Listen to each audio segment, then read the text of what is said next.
What's up guys, NepentheZ here and welcome to my honest review of FC25. Not that I ever give dishonest reviews or information, but something that I wanted to do today, actually I wanted to do it last week, but I needed to make videos for this week as well anyway because I'm away for the week, is I wanted to just give like my feedback and thoughts and opinions on the game as a whole, kind of breaking down every aspect of the game that I do like and that I don't like, and give a final verdict on the game of how I feel about it.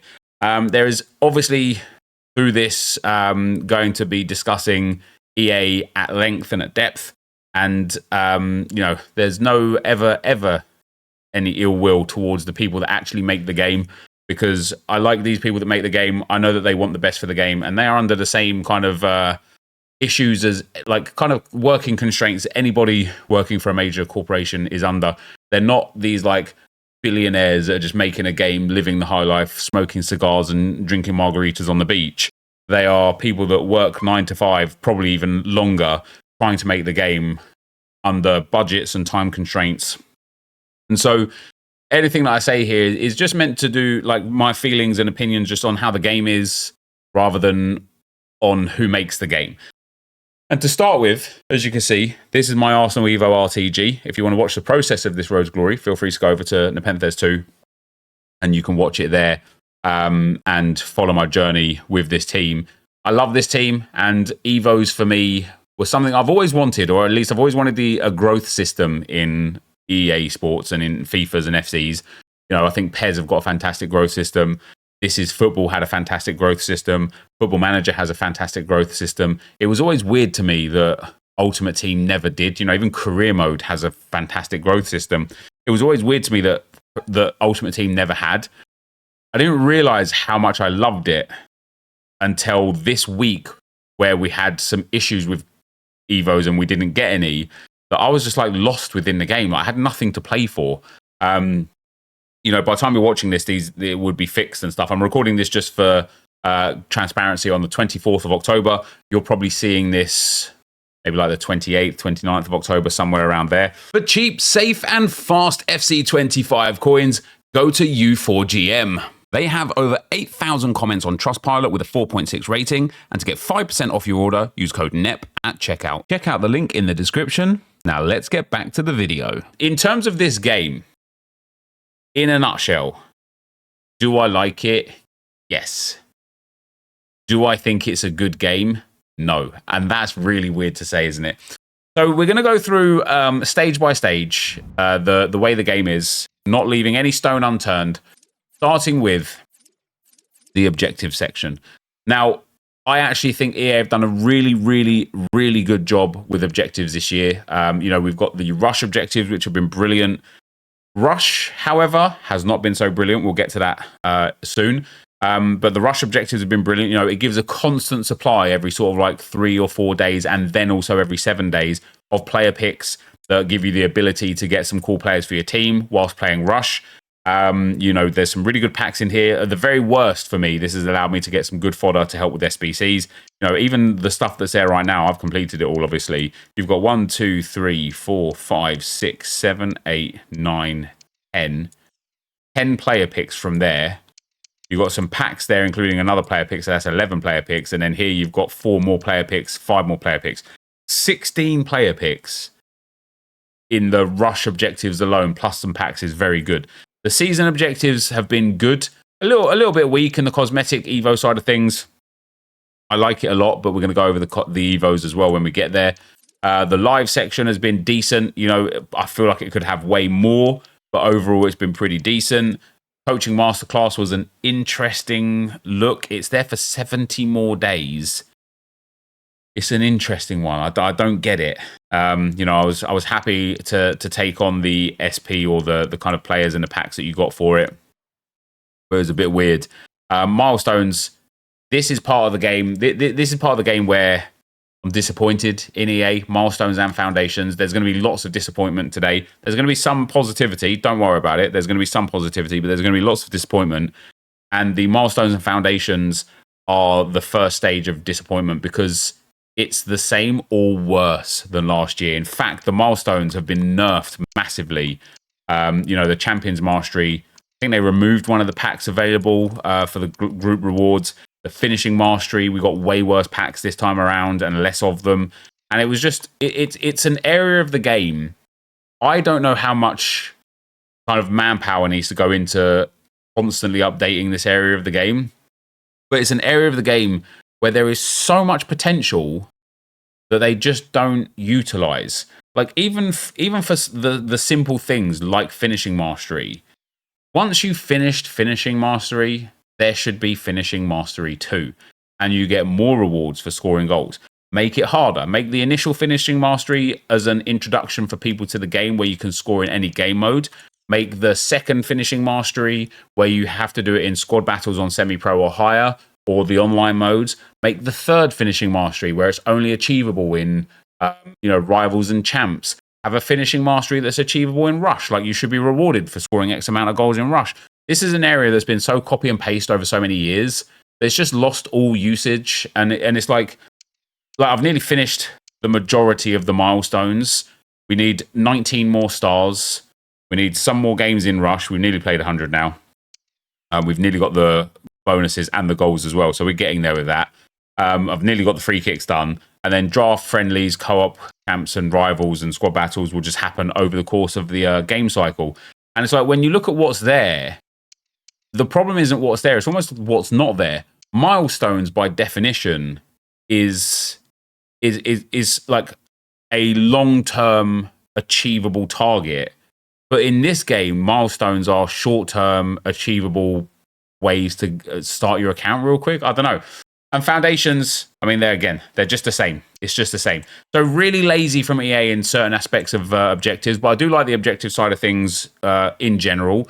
I do think there is room for way more, but it is the least of my own problems within this game. And we will get to gameplay at one point or another as well.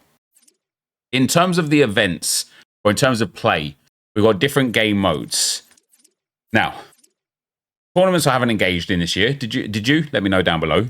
But we also still have single player draft and online draft. These modes have not been touched in a decade. And it is disgraceful.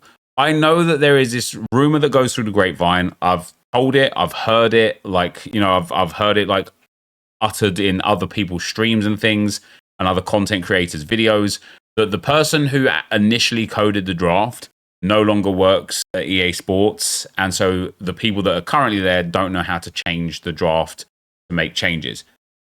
Whilst that is plausible, I think it's not true that a coder couldn't look at the code, or a developer couldn't look at the code and be like, yeah, we can make some changes here. Because they do make some changes in the draft anyway.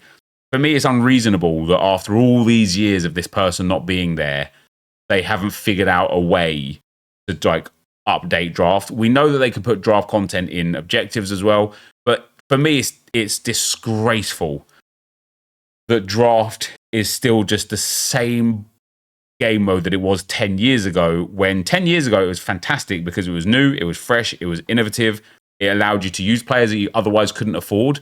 But these days, not only does a draft still cost 15,000 coins or 300 FIFA points, but it will 9 times out of 10, maybe even more, but 9 times out of 10, present you with a team that is worse than the current team you just have. And one of the great benefits of draft was that you got to use players that you couldn't ever possibly afford or couldn't ever possibly get hold of or use. You know, I remember back in the day, like FIFA 17, FIFA 18, FIFA 19, Team of the Year would come out. First thing I would do was go to draft. Bang, let me play with these new Team of the Year players. And it might take me sometimes 2 or 3 attempts to get Team of the Year players, but it'd be really quick. Right now, if I wanted to use the best Total Rush Team 2 player, which is, let's say, either Putellas or... yeah, she's the most expensive. So let's say Putellas. I would wager that I could build 50 drafts and not get that card. And for me, that's crazy. So draft is in a disgraceful place. The rewards haven't changed. The packs in this game in general have changed massively over the last 3 to 5 years. The draft rewards haven't changed, and I feel that's really poor. The single player draft is even worse. Let's not even talk about it. Moments, just delete it. Just delete it. This, when it got introduced, had the potential to be an incredible mode. I don't know what the purpose is. Is it just for the sake of the Foundations objectives and the milestone objectives? Like, it's very rarely updated. I mean, it hasn't been updated so far. We still got the World Tour and the seasonal challenges. I've already completed Milestones and Foundations. The store or the Star Gallery gets updated very rarely. It's a genuinely terrible game mode, right? It's pointless. It's the sort of thing that needs consistent updating and care and love to create really cool challenges, really cool moments, and earn really cool rewards. Like this game mode is a sort of area of the game where it's like, and again, I'm theorizing here, and there's probably holes. You could probably pick holes in what I'm saying. But imagine Moments had like every season. Obviously, we're about to come to at the end of the Rush season in Ultimate Team. Next Thursday, we're going to get a brand new season. Imagine every season you had like a player list of like 6 or 7 different players that were earnable through Moments, but you couldn't get them all. But you could get like 3 or 4 of the lower tier players, 1 or 2 of the higher tier players, or just the star player. And the star player could be something like this season. You know, I'm not going to say like we're going to go for like a 95 or anything like that. It's crazy. Like imagine like an 89 rated Moments Marcus Rashford, right? But to get him, you need to have completed every single moment throughout the whole season, earn the entire 1,000 stars, and then you get that Rashford. Something where it's like, look, at the end of this grueling process, I get a card that's worthwhile. And if I can't do the 1,000 stars, or I've missed out, or I just didn't want Rashford, maybe they've released a player from the club that you support, and you're like, do you know what? I want this player instead. Moments could have been so good, it's so bad. Just remove it or use it. Don't leave it the way it is. Friendlies, we were promised a lot of this year, especially because the matchmaking has changed to being a form-based matchmaking system within the Friendlies mode rather than the way it was last year where it was connected to your rivals situation. They haven't done much with Friendlies. We've got the Evo Arena right now, and that's it in terms of live at Friendlies. And again, it's one of those things where it's like, I think they've put a lot of focus on their premium game modes this year, which is Rivals, Champs, and Squad Battles. And at the cost of that, the other game modes have suffered massively. And I don't know why, because I do think there can be an ecosystem where every game mode works within itself and within the grand scheme of the game. But it just requires some planning and some like understanding from EA as to what's going where. And maybe they've got that going on and we just don't see it. But we've had not a lot in the friendly situation so far this year. Now, the next thing I want to talk about is Rush. Rush is a brilliant game mode, right? It is a brilliant game mode. However, and you can see it's a brilliant game mode because I played 97 games on this account. I've played 20 or 30 on my main account as well. But Rush is a brilliant game mode. It needs changing for 2 reasons. Number one, playing drop-ins.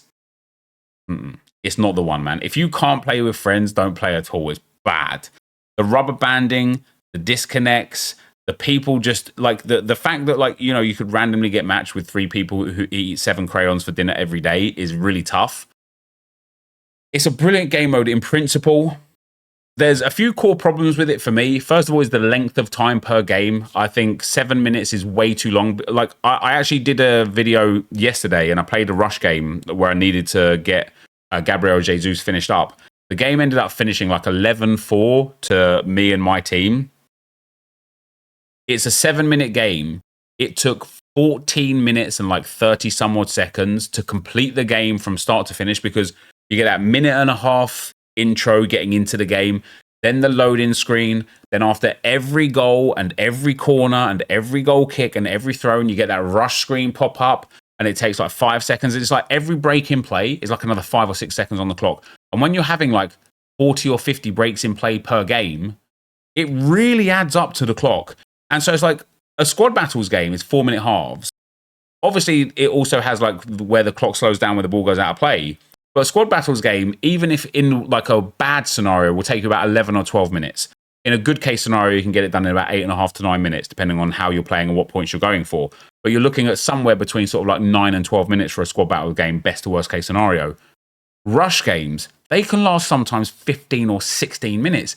It's way too long for a game that is called Rush and that is supposed to be a get in, get out, go quick sort of thing. In my personal opinion, EA need to do a few things with Rush. First of all, they absolutely categorically have to reduce the amount of time per game from 7 minutes down to a maximum of 5 minutes, but probably 4 is better. 4 minutes would be very, very good. And if that means they have to increase the number of games and goals and things scored in the objectives, so be it. But people don't want to be like, sometimes a Rush game is over by about 3 minutes in. You know, you're like 6-1 down or 6-2 down. One of your players has gone AFK. The other one's got a blue card. And you're just sitting there like, wait, I've got to endure another 4 minutes of this crap. Like, come on, EA, man, get it together. The other thing they need to do, which I think is really important for the game mode, is add a ranked system. I don't think that they should get rid of the open, like the just a generic system. I think they should add a ranked system. For people that want to match up against players of a similar skill level, both to play with and to play against, people that would maybe want some better rewards, and I'm not saying it has to be like world-class rewards or anything like that, but just something a bit better, I think Rush could be really good. And if EA keep up the theme of like these Rush players, you know, we've got a lot of Rush players this year, Rush Team 1 and Team 2, where there's like other players to earn for playing Rush with Rush players. It's again another game mode that could just be so good. It is good, and I have enjoyed Rush immensely this year. The other thing that I don't like about Rush is it's very, very, very basic with how you play it. And so the variations of the way people do play Rush and the way you can play Rush are just really limited. You know, more often than not, it's like two people kind of hanging on the offside line or one person hanging on the offside line. It's a turnover in possession. It's a quick through ball through, and then it's either a sweat goal or a finesse goal. And it just doesn't promote like quality football. And I understand that that's more of a community problem than an EA problem. But it's, again, a ranked ladder or a ranked system would, where people, you know, if you're playing high skill Rush, high level Rush, it would be more about building up a chance than waiting for a turnover in possession to get a through ball through. And so, yeah, I think EA could do a lot better with Rush, although I do really like the game mode. Squad battles, I've got no problems with squad battles, you know. I actually think EA have done a great job on squad battles. They've reduced the number of games that you earn points from down to 12, and then obviously you get the 2 featured squads as well. Yeah, the rewards are a bit monotonous. Hopefully they'll change with the new season. But the points for Elite 1 are ludicrous right now. We've still got 2.5 days to go and it's already at 25,000 points. That is requiring you to win every game on legendary difficulty now. And should you need to do that to get Elite 1? Maybe so. I don't know. But the bottom line is, like, for me, like, even if you hit like Elite 2, Elite 3, even Gold 1, for 12 games of squad battles, get an 83x2, a mega pack, 9k coins, and 2 75x5s. That's really good because you can couple the squad battles with objective players, milestones, things like that. It's real fun. Even evolutions as well. It's real fun. I think EA have nailed squad battles. I think the reduction in games is a big win. And I think the rewards as well are a big win. Obviously, you still got the problem in the gameplay of squad battles and the fact that the AI just flat out cheats sometimes. You know, I'm saying it, but it's very good. Now, Rivals, guys, Rivals. As you can see, I'm in Division 2 on my RTG, playing in Division 2 with that Arsenal team. We're on a streak. We're pushing up towards Division 1. The rewards, when Rivals first came out, guys, I was like, yeah, it's 15 games needed, 15 wins needed, 45 points needed. It's a lot. But I was like, do you know what? These rewards, worth it. It's worth it. You know, in Division 2, for example, where I'm right now, 2 player picks, 2 mega packs, and a 75x30, all tradable. 75x30, obviously just an ultimate pack, right? A 75x40 and 82 team of the week pack, untradeable on 50k coins. That's crazy. The problem is, it's so hard to actually pack anything of value because there isn't much of value in packs. And so, you know, the Rush Team 2 right now, there's like 6 or 7 players who are like very expensive and then 8 or 9 players who are discard price. All of them are hard to pack. In terms of gold cards, you've got right now, you've got about 10 gold cards in the game that are worth more than about 200,000 coins. Everything else is like 100k or less. And by the time you get down to even like the 30th most expensive gold card in the game, you're looking at about 40k. And it's like, Jesus, EA, like, you have, it looks like the rewards are way better. And that was fair because we had to play more games to get the rewards. But actually, the rewards, it's just so goddamn hard to pack anything of any significance that playing for 45 points has already kind of lost its value. And the reason why it's kind of lost its value is because after your, by the time you're watching this, 3 or 4 weekend league runs, 4 squad battles reward sets, 4 rivals reward sets, all the other SBCs and promo packs and like Icon SBC and rush rewards and stuff, you've already probably got a really, really good team. And the only way you can improve that is either by getting exceptional luck out of a pack or going to the store with FIFA points. And that's a sad place to be when we're just 4 weeks into the game. The fact that after 4 weeks, people are already like, well, how the bloody hell do I upgrade my team then? And that's where like Evo should come into play, and Evo should be a fun thing, but they haven't been. So overall, I think Rivals is poor. It's poor. It's just too many games, right? It's just too many games. It needs to drop down to about 30 points, and even then it would be a bit of a stretch as to how many games it is. But yeah, 45 points is way too many unless the rewards improve or the drop weight in rewards improve. As it is, though, I think 30 points would be much better. Champs qualifiers, completely pointless now. Other than actually getting qualified into champs, there's no point trying to sweat it out for 5 because you don't actually get anything really good. I've hit, as you can see this week, I hit rank 3. Hilariously, I packed a hero out of my pack. But even if you get top rank, which is rank 1 this time around, all you get is an 85 plus and a mega pack. Like, it's just poor. And that's fine, right? It's not supposed to be something that you get rewards from. It's supposed to be something that you use to qualify for the main event. But yeah, champs playoffs, they've nerfed massively. I would say going forwards, once you've got your 3rd win, give away the other 2 wins. You'll get more people of less skill in by giving away wins, which should make your champs finals run easier. Champs finals, I really like. I love the fact that there's a win every single game after 6 wins. If you're the sort of person that can only get 2 or 4 wins, it doesn't even matter to you anyway. But if you're the sort of person that goes anywhere above 6 wins, the fact that you get better rewards for 6, 7, 8, 9, 10, and 11 is brilliant. And if you can get to 12 or more wins, that you're probably on this threshold anyway, where that bit of jeopardy makes a little bit of sense for, like rank 3 to rank 2, the rewards are way better, but the scope for error is way less. I think that's fair and reasonable. I really like the champ system. In a nutshell, in terms of the game modes, I think squad battles and champs finals are brilliant. I think rush, rivals, and champs qualifiers and friendlies need a dramatic amount of work. And I think draft and moments are just a disgrace to the game at the moment. They really are. It's really, really sad. We've then got, guys, evolutions. Now, it is fair to say evolutions have been the best and the worst thing in the game for a fair while now. Since they got introduced last year, people want to evolve their favorite players. People want to make their favorite players usable. And I get it from EA's perspective. They can't just give I've got this Godfrey here. They can't just make her like an 87 rated striker that's going to be competitive. I'm not asking for that. But we just need more generic, small, incremental upgrades rather than these kind of like large, gigantic, hey, make this player a star upgrades. There's been big issues in the evolutions this year with stat limit evos, like the one that we got for the new foundations. And it caused EA, apparently we're getting them back this week, evolutions now, but it caused EA to have a week off where the only evos that we got this week were the new foundation 1 and new foundation 2, right? And it's like, it's a shame because evos are so sick. And for me, they keep me mad interested. Building my Arsenal team up throughout this year is just going to be a lot of fun. Hopefully it's not as restrictive as it was last year. Like the evos this year, it's an upgrade on last year. I don't think it's still perfect. I think there's still a lot of room for growth and improvement in the evo section, especially things like using evolutions.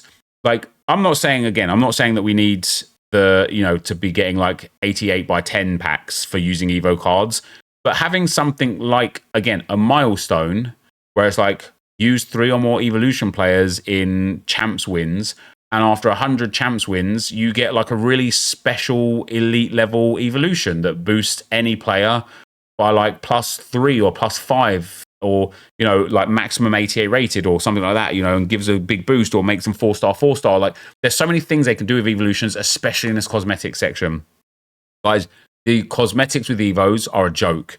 First of all, we haven't had any since the start of the game, right? The ones that we've had have been there since the start of the game. That purple one, I think I've still got the purple one. Yeah, this purple one here, it comes from the season pass. The Foot Champs one was there from like 2-3 weeks ago. Other than that, we haven't had any more. And I don't know why, but in any case, like, they're dumb because they don't stay there. Like once you unlock an Evo, a cosmetic Evo, you should be able to apply it only to one person at a time, but at all times, right? So if I Evo'd a Heung-min Son right now with this purple trim, and then I put him into a proper evolution, he'd lose the purple trim, and I'd lose the evolution. It would just go. And it's so silly because I like stuff like this, and especially stuff like this. But I would like things like this, like, again, in cosmetic Evos, like, score 100 goals with one player, and you get a very special trim. Let me put that trim on my player, man, like, and then let me keep it there. They have so much room in evolutions, specifically cosmetics and exclusives, to have people really customize their experience on this game at no cost and at no harm. It's not boosting stats or anything. It just looks good. So I think they need to do a way better job of this, or at the very least, just like communicate why we haven't had anything. You know, why have we, like, welcome to evolutions. I think we won't get anything more anyway. But in cosmetics and exclusives, why haven't we had anything more than what we've already had?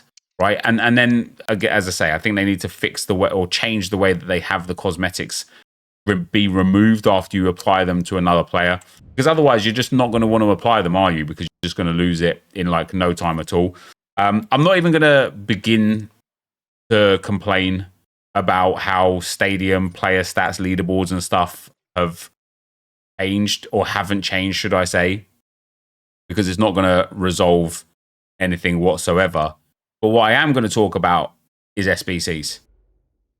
For the most part, I don't mind SBCs whatsoever. I do think that they need a little bit of like a revamp in general. You know, we've still got these foundation SBCs that have been the same for years and years. The challenge SBCs that don't come fast enough. The upgrade SBCs, which have been the same for the most part. Like this bronze, silver, and gold upgrade, they've been the same since SBCs got introduced. But the game has changed and developed and improved and grown, and like these should have changed with them. Like there should be a multitude of different upgrades to allow people to just grind the way they want to grind. When it comes to certain things within SBCs, EA are so lazy. Like they're just so lazy. This 80+ combo upgrade is terrible value. This is a cause for great concern for me. I asked for Premium Mixed League SBC, or I asked for League SBCs in general, because EA kept releasing loads of players that were massively overpriced that we had no way of getting fodder for. So EA went and gave us League SBCs. You'd think to yourself, Nep must be happy. I was when I saw them. I'm not anymore, and here's why. I can't actually finish this SBC. Because if I want to get this player from the market, he doesn't exist. And if I want to get this player from the market, there's 3 of him. Well, lucky me if I wanted to pay 5k for him. If I wanted to get this player from the market, there's 2 of him right now at 5k. Lucky me. These cards are extinct. And the reason why they're extinct is because EA are brain dead. They've released the SBC exactly the same as last year, but other things within the game have changed last year. And one of those things that has changed from last year to this is that you cannot pack common cards, let alone tradable common cards. Everything is geared towards rare golds. Everything. And it's crazy that we've got an SBC that is impossible to complete because the players are impossible to pack. And it's one of those things, and we're getting to the stage of the game the stage of this video where I'm like, these are my problems, man. These are my big problems. Is that this game is just thrown together and unfinished. Who, like, these requirements are identical to last year, which means they released this and was like, let's just give them the same crap as last year. And nobody sat there and thought, big problem there, though. Loads of players have left. There's not as many golds anymore. There's almost no rares available, which means they can't pack any of them. They're all commons. They're not going to be able to finish it. Should we change the rating? Nobody thought about that. It took the community about 6 minutes to figure out that there's going to be a big issue there. And it comes down from the fact that they've put out largely an unfinished product that they're kind of band-aiding over.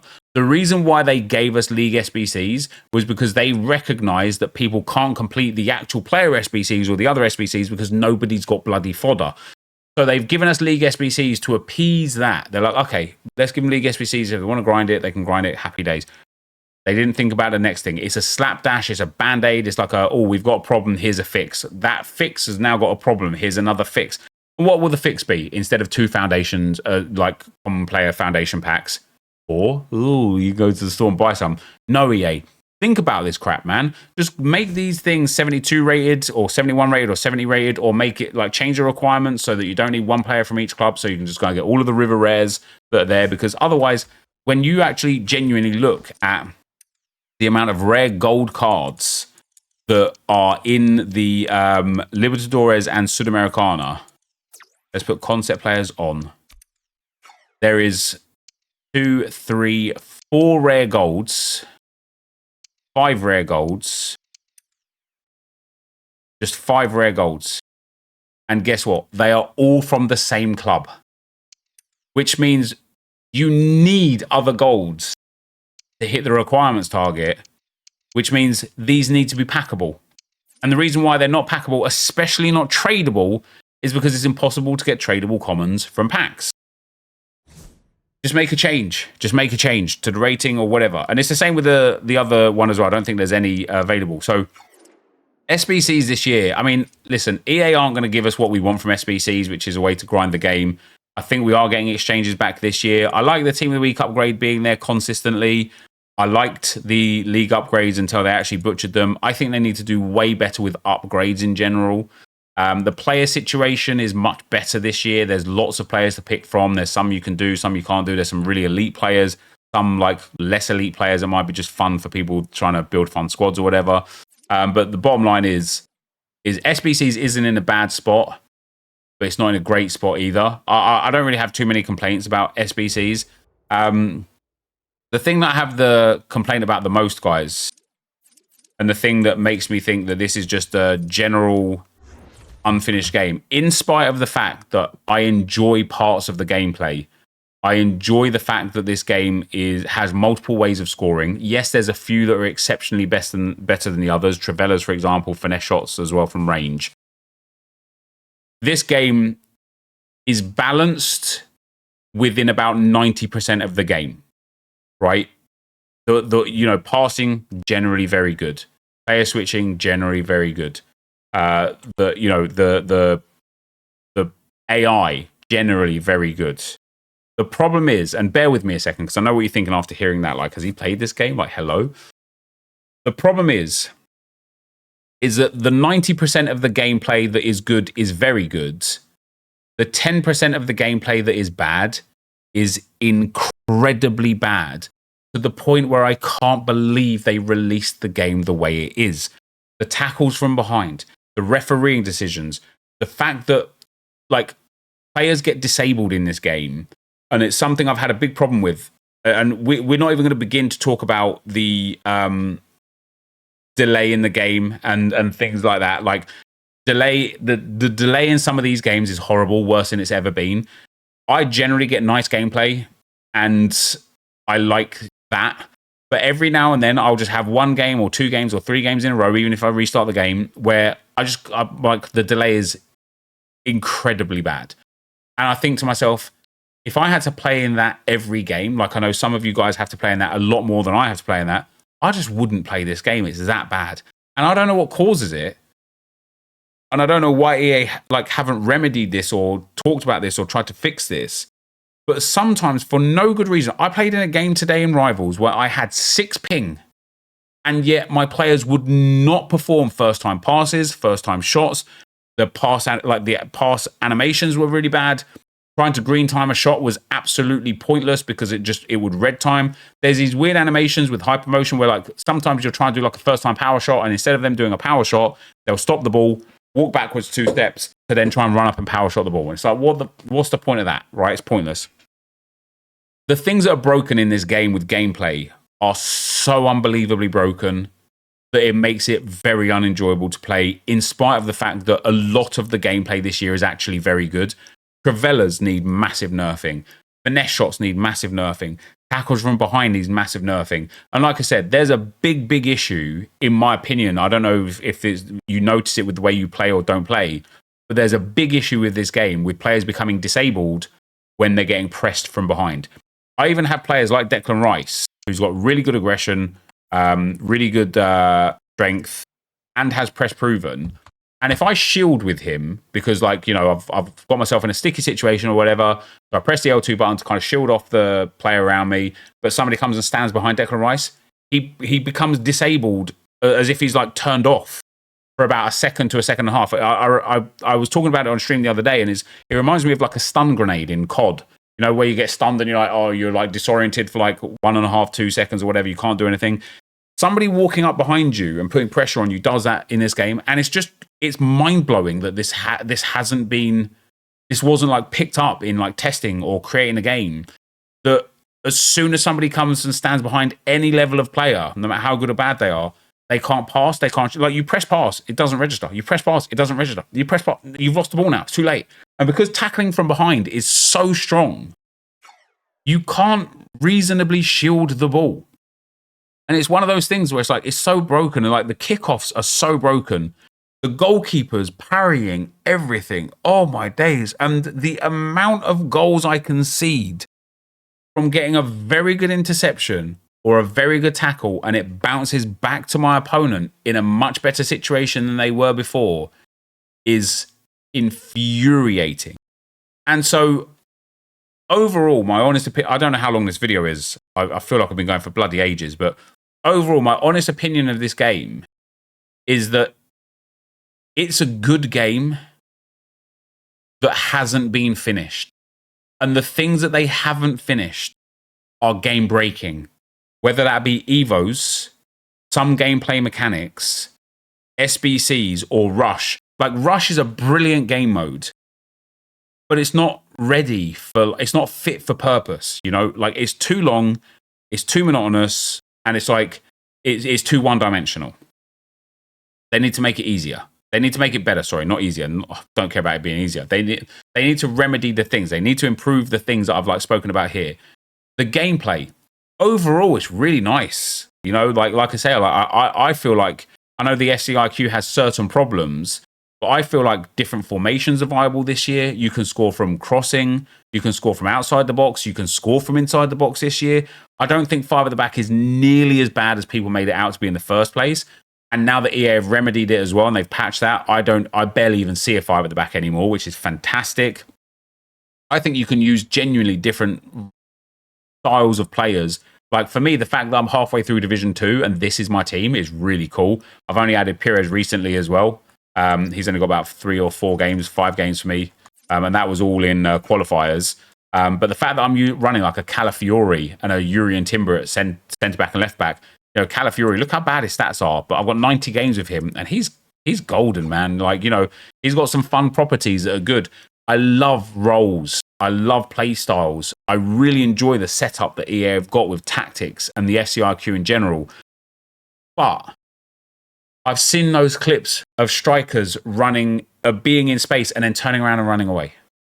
I've seen those clips of people setting a player on a run and the one defender follows them back for like 30 yards, keeping everybody onside.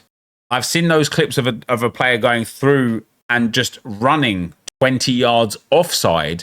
And it's like, think about how this would relate in real life. Imagine if a player was like, yep, I'm going to run. And they run in behind the back line.